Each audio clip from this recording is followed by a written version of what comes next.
In the last 70 years, Road America has put a bunch of racing chapters in its history book, and this weekend it will continue to add chapters with fresh ink. This is Gridlife Summer Apex presented by Falcon, and welcome to an amazing race weekend, and we're getting to the tail end of Saturday, really the pinnacle of the action.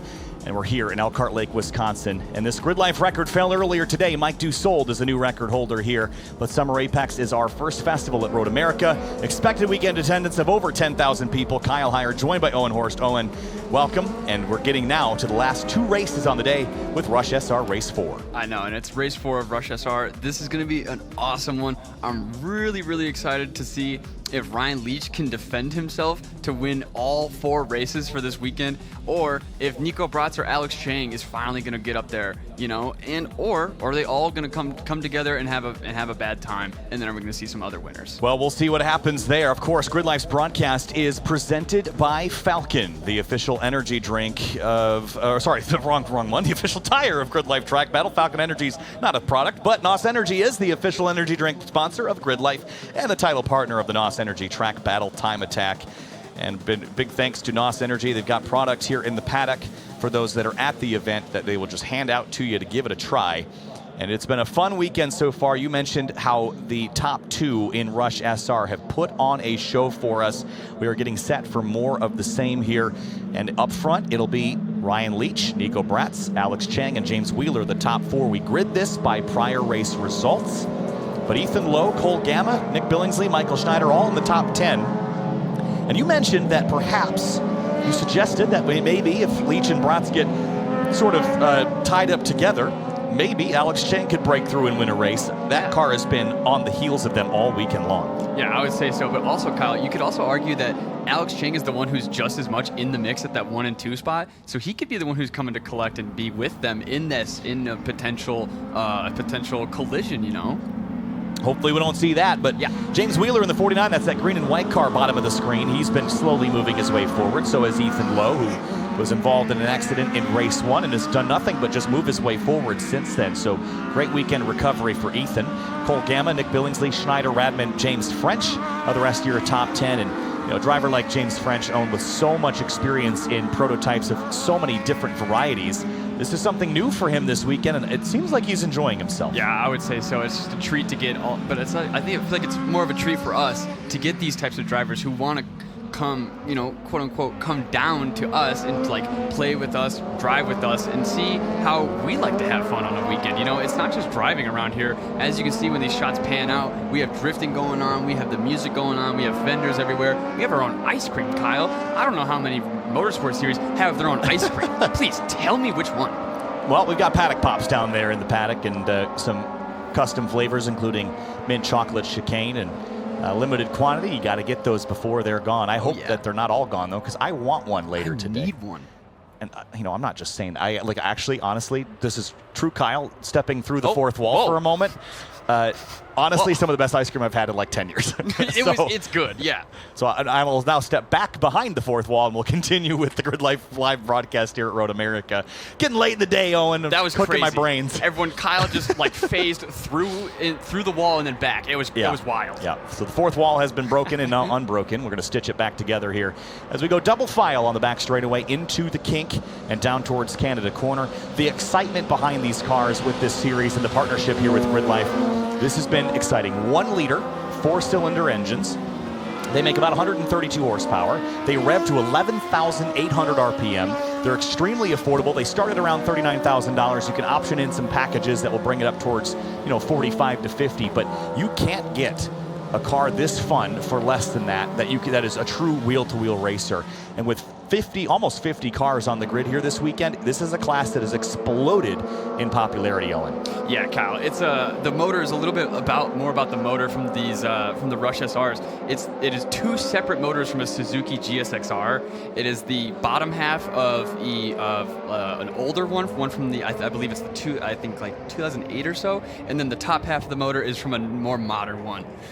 So I think that's where they have elected to choose the 11,000 RPM of the newer ones as opposed to 14 on the older ones. Right, but either way, they make amazing sounds. It don't matter, yeah. Ripping by the microphones trackside here. It has been a pleasure to see this field race this weekend. Yes, it has. rounds. And it's the final time they'll race this weekend before they join us once more at Gridlife Circuit Legends in a couple of weeks at Lime Rock Park in Lakeville, Connecticut. And that is the smallest track on our schedule. This is the largest. We are building an even bigger stage in Gridlife festivals. And this weekend is the final race for Rush SR, race 4. Last opportunity to snag a win here as the field is packed up, paired up, 20 rows deep. Here we go, Rush SR from Gridlife Summer Apex, presented by Falcon. Green flag, and we're racing at Road America. Wow, it's some instantaneous grid braking. Already wanted to go 3 wide. Let's see how this turns out into turn 1. 3 wide, almost 4 wide down towards turn 1. Here's a lunge from Alex Chang, not far enough alongside to steal second or the lead, but he's got Wheeler behind him, packed in there. Gamma Schneider low all the way through turn 1. Big wiggle on corner X as we head down to 3. Yeah, and it looks like Alex Chang is still in the same spot, really trying to eye up a move on Bratz. And then who is that in the back behind him? Gamma, who you're saying? Gamma's the yellow 95, and he slid himself into 5th place. Ethan Lowe was rolling off, I think, 5th, so he's dropped a couple spots at the start. Again, green flag means go. You can lose spots, you can gain spots before the start-finish line. But Leach out to a strong launch. Oh, yeah. Look at Schneider, center track in that red car with the Liqui Moly logos on it. And Wheeler just ahead. Yeah, it looked like Alex Chang was losing it a little bit out of turn 5, but right back onto the power, right in front of just to fill Alex Bratz's mirrors. And Ryan Leach has been unbeatable this weekend, but it hasn't been without trying. I tell you, Bratz and Wheeler have been all over him. Chang in particular in that 11, but Chang dropped to 4th. See if he can rally back past the number 49. Single file down into turn 8. Yeah, I think that might just be the ticker, Kyle. Chang looks to be in 3rd. Okay, so he has gone back by. Again, it was the frantic start when everyone fans out. Again, green means go. You can pass, you can lose positions after the green flag is out, but that doesn't mean that you have to stay in line until the start-finish timing loop. So that's why that is out of order. And Bratz has caught Leach again in the kink, where he seems to be a little quicker. Yeah, they have much bigger gap now on Chang. Through one of the most magical sections of racetrack in North America. Looks like the Nordschleife through here, doesn't it? Trees on both sides, cliffs. Almost reminiscent of the Foxhole, if anyone knows exactly where that is on the Nürburgring. It's just a part of the track where it goes down. It's just filled with trees. Radman had a look at James French into turn 12. I don't think he was able to get alongside fully to complete the pass. As Leach, Bratz, Wheeler, or Chang rather, in 3rd. That number 11. It's really been a 3-horse breakaway. Yeah, without a doubt. I feel like Ryan Leach is definitely showing that he's one of the more consistent ones out there, though. But Bratz is always trying to fill his mirrors and let him know he's still there and not let him run away. Past the start-finish line here, nose to tail. Will they push? Wow. Will there be some co-opetition? Will they go side by side down the front straightaway? No, they will not. They're going to stay single file. In the background, there goes Schneider on Wheeler there. That's for 4th place. They were very tucked up into there for the braking zone to turn 1. A little wide for Bratz. And here comes Cole Gamma having a look at Schneider. Look at James French up to 7th place in that number 70 with all the experience he has applied to a sports racer that's so maneuverable. That is going to be a fierce competitor here in this last race. Yeah, certainly. And I bet every single time someone lines up next to James French, they're probably a little bit just that much extra nervous. Under the bridge, down towards turn 5, nearing 130 miles an hour, maybe a little better than that in the draft. On the brakes, 3-car breakaway. Leach, Bratz, Chang. Using all the rumble strips. Not going to be comfortable in this car. No, it's not. I cannot imagine, because I know I'm almost positive that these cars have solid suspension arms, so there's no real coilover stuff in this thing.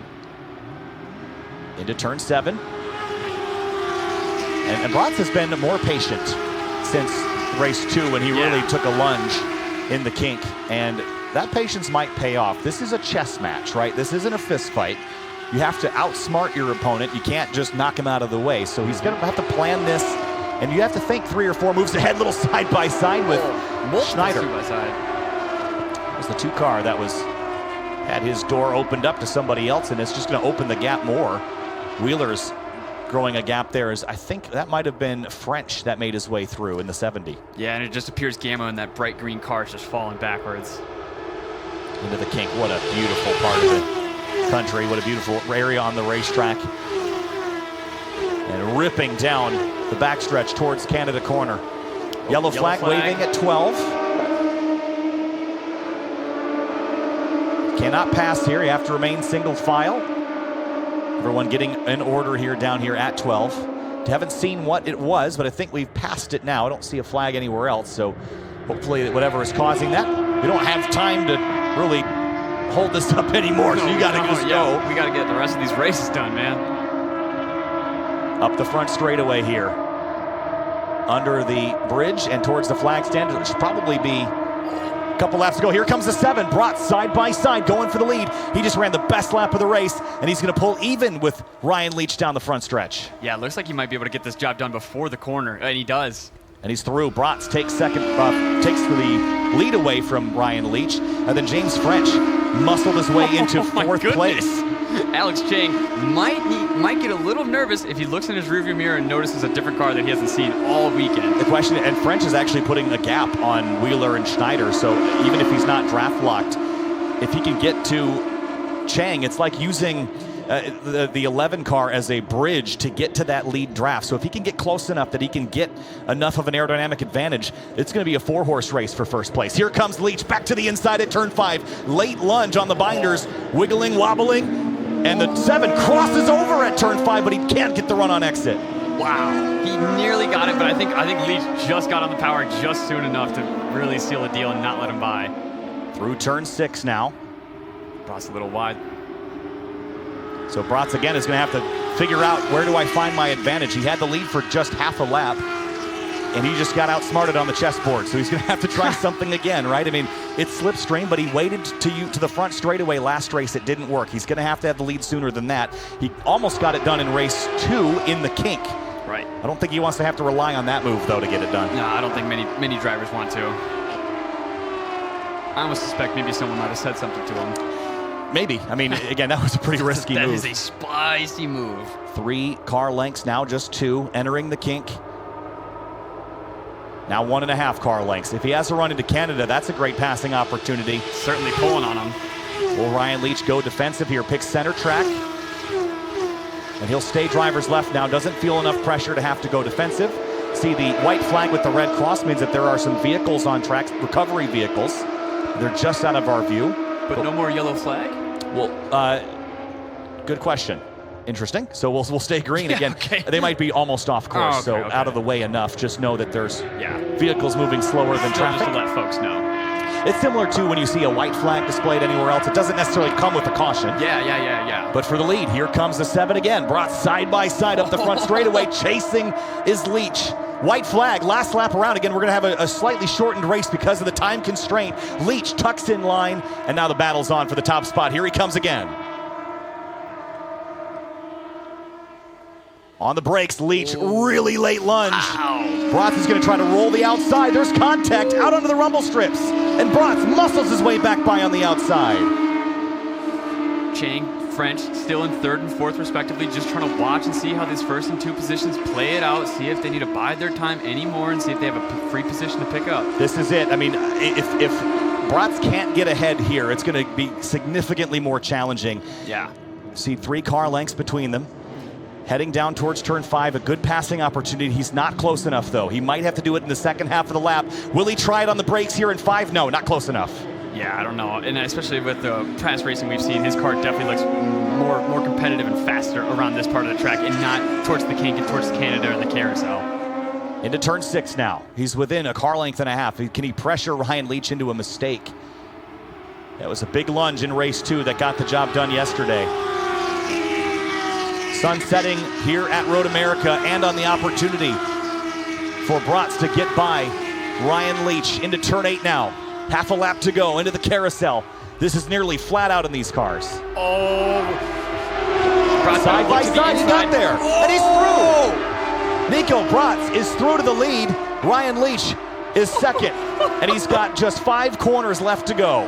What a move, taking it to the inside at 9. I don't think that Ryan Leach expected that at all. Leach, big curb jump on the entrance to the kink. In that car, that's got to be a wild ride. Closing the gap, 5 car lengths, 4 car lengths, 3 car lengths towards Canada corner. Brotz feels the pressure, but he's going to stay on the racing line. Owen, 3 corners left. Yep, 3 corners left. You got 12, 13, and 14. It's all going to matter about your exit of 14 and see if you can get the power down as soon as possible to muscle your way up that hill. Battles behind them. But now, last time by, it was 0.06 of a second. But here comes Ryan Leach up the inside at 14. A lunge from 3 car lengths back. He's now side by side. Brotz out to the curbing. They touch. Side by side, Brotz has the lead. Here comes Chang to the inside. Up the front straightaway. Chang bangs fenders. 3 abreast to the stripe. Who gets there? Brotz, Leach, Chang. Across the stripe, and it's Leach by 27 thousandths of a second. Oh my goodness, I think Brotz might have had a puncture from his bodywork. He's smoking a little bit from the rear right tire. It looks like I think there might have been some contact with him and Chang. 27 thousandths of a second. I don't know it for sure, but that might be the closest race finish in Gridlife history. That was close. We need to start putting cameras on the checkers. Car pulling off there, it's Rob Radman. Uh-oh. Might have a mechanical problem there. Yeah. Alex Chang almost stole one.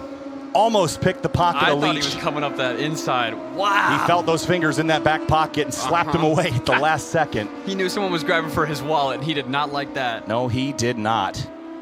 That was about as close as you could imagine. Unbelievable results here for Rush SR Race 4. Close behind as well. James French 4th. Michael Schneider in 5th, and Wheeler, Lowe, Gamma, Rosenbaum, Radman, your top 10. There's the damage to the rear of the 7. We said it was a chess match, but they got on their boxing gloves for the end of that one. You never heard of chess boxing, Kyle? No, that's a new sport, another one I'm not very good at. Yeah, so you do a round of boxing, and then you play a game of chess, and you keep doing that. Unbelievable. What a battle. Cars are heading off course at turn 5. And that was amazing. That was awesome. That was so good. And just like that, now our GLTC cars are gridding up and getting ready to take to the track. Yeah, we really don't have a lot of time. We probably won't even jump to break here because we have 14 minutes to get this race in from top to tail. Are those twin stunts bikes they on could the be. Motorplex track? Yeah, they could be. Yeah. Sweet. Why not? Right? They said they have drift bikes. I did want to see them drifting with the cars, maybe. That appears to be one of them. Are we going to get a little donut action? Heck yeah, dude. Oh, yeah, let's get a little. You know what? I could use a sweet treat in the midst of this race break. Do you have yourself a... no, you don't. Yeah, the sweet treat. Those donuts right there. Oh, okay. I thought you were talking about the pretty cool ice cream again. As we wait for the race to roll, I don't think we can't cut from this because we're running out of time. Yeah. So this is going to be a pretty tight squeeze here as they try to get Rob Radman pulled behind the wall. And GLTC is going to be up on grid here next. So, Kyle, you know what they need to get that out of there? What's that? The claw. Oh, there's another one down. Here's a look at the highlights from the last race, though. Frantic start there, and Ryan Leach out to an early lead. But the big topic of the day was James French charging from 10th to 4th. Yeah. Wow. And such a great race. Made his way forward. There's Michael Schneider popping out of line. Cole Gamma back there as well, defending from position. But the lead battle between these two, the 7 and the 56, just back and forth. They did this all weekend long. A pass in the kink, but this was coming to the white side by side. And the 7 pulled ahead. And we thought that might have been over. Yep. Crossed them over down here at turn 5. And what an excellent display of driving that was. Yes. Actually, sorry, this I think this was coming to the white, rather. Coming up the hill, and they just traded spots. See how far back Alex Chang was there? Yeah. He just had them in his crosshairs. And a little contact there at the exit of turn 1, chasing to the limit. The 7 of Brotz to the inside on the last lap, pulled through. But Owen, as you know, just getting the lead there isn't going to be enough. No, absolutely not. And especially with the way that this race ended, you know, with Brotz actually taking home 3rd as opposed to 1st, which what he probably thought he was going to do. Yeah, then Alex Chang sees the opportunity as these two chase each other to the road. He sneaks up, tries to pick the pocket, gets to the rear quarter panel, see the tire get cut there. Chang, 27 thousandths of a second behind the eventual winner. And that was just an unbelievable brawl up to the start-finish line there.